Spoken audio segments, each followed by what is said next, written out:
And I'm joined now by Mossab Hassan Youssef. Mossab, great to see you. It's an extraordinary story, yours. You were the eldest son of a man who was one of the co-founders of Hamas. And indeed, for your early formative years, you worked alongside your father. So you got a great insight into Hamas. Tell me this from the start. What were the intended plans for Hamas when it was founded, when it started, when it developed? What was the plan? You know, since its establishment, Hamas has one goal in mind, which is annihilating the state of Israel. Like the best, let's say, compromise that they could do is having a truce for 15 years, a ceasefire for 15 years as maximum, you know, but with no guarantee how they will act after. It's absurd. It's not a secret that Hamas wants to destroy the state of Israel. They cannot accept Israel or accept Israel's right to exist. What was the point that you decided to get out of there, to flee this world, this environment you've been brought up in? You know, I have many reasons. Since I was a child, I asked my father many questions about Hamas delusions, about their brutality, about their abuse of power. And always he justified, you know, their position. Then I was imprisoned with Hamas. I spent about 27 months in Israeli prisons where Hamas was torturing their own members, our own people within Israeli prisons. They killed actually and tortured hundreds of prisoners. And this is when I start asking myself the question, what if Hamas become the ruler at some point? What will they do to our people? And many years later, Hamas became the ruler of Gaza. And I wasn't surprised by their brutality. When you heard what happened on October the 7th, what was your feeling about that? Look, as I told you, I'm not surprised by Hamas brutality, but I was surprised by the scale of their attack. You know, not to this degree, wiping out entire communities, you know, messing with a nuclear power, the most powerful country in the region, a country with a trauma, great trauma from the past, with a memory of a Holocaust and all the Nazis did in the past century. They opened the gates of hell on the Palestinian people. This is how irresponsible this group people are. You know, that they are willing to actually sacrifice many Palestinian children, the entire Palestinian people, and use them as a fuel to just achieve their ideological agendas, their religious agendas. They are careless. They don't care for the human life. We have to separate between what's so-called Palestinian cause and Hamas cause. Hamas cause is a sick one. It's coming from the pit of hell, you know, and they need to be removed from power. This is my message. As an ex-Hamas member, as a son of one of Hamas founders, that enough of this. If we don't stop them now, the next war is going to be deadlier. And only God knows what will happen next if Hamas is not finished as soon as possible.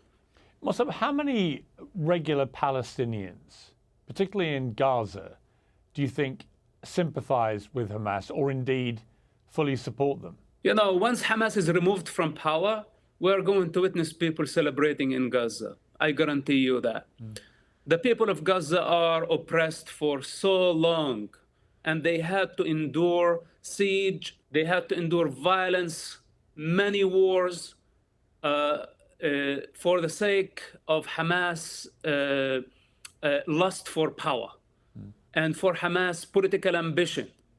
When this comes to an end, I promise you that the Palestinian people, first of all, will thank Israel for what they did. Second, the idea of annihilating the Jews and the state of Israel will be dropped forever.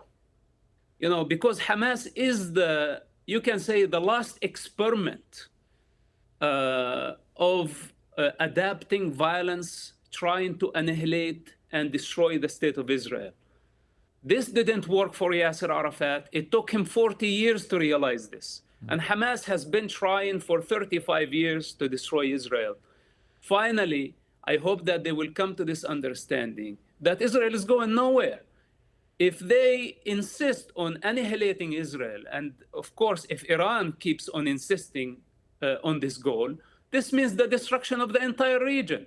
This is the only uncertain outcome of this, because Israel is going nowhere.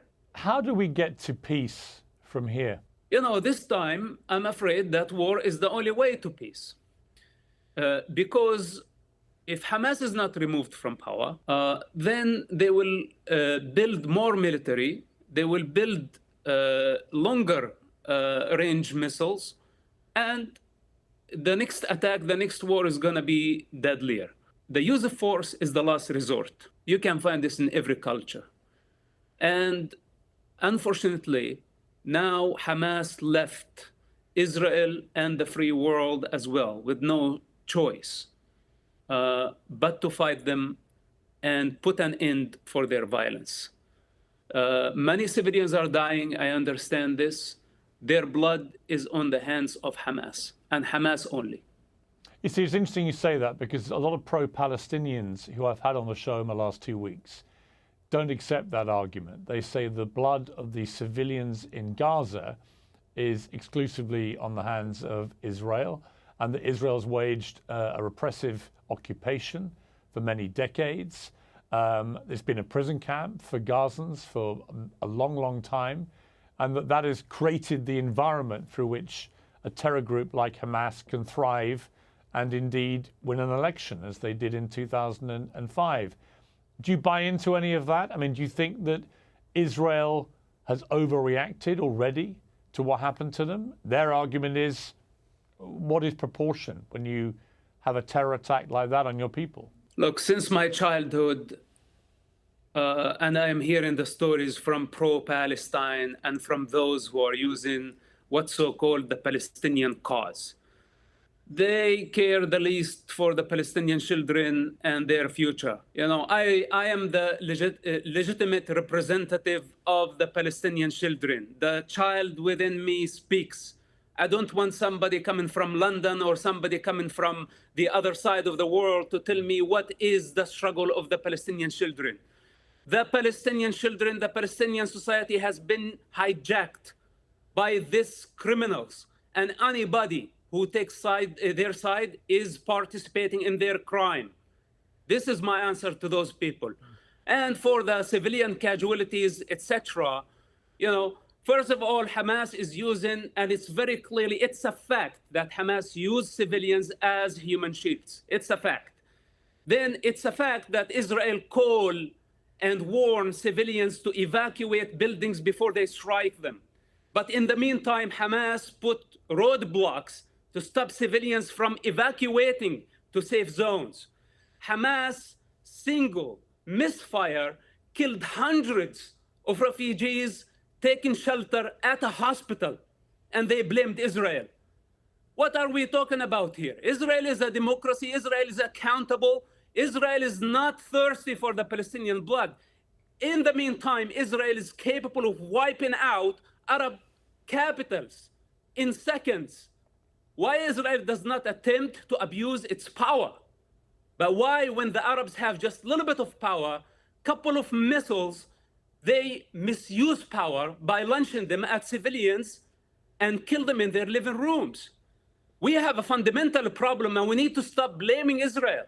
We invited this upon our heads, and the rest of the world, if they don't know the reality on the ground, it's better that they shut up. Mossab, your passion and your anger is very palpable here, and certainly very different to most of the pro-Palestinian voices I've had.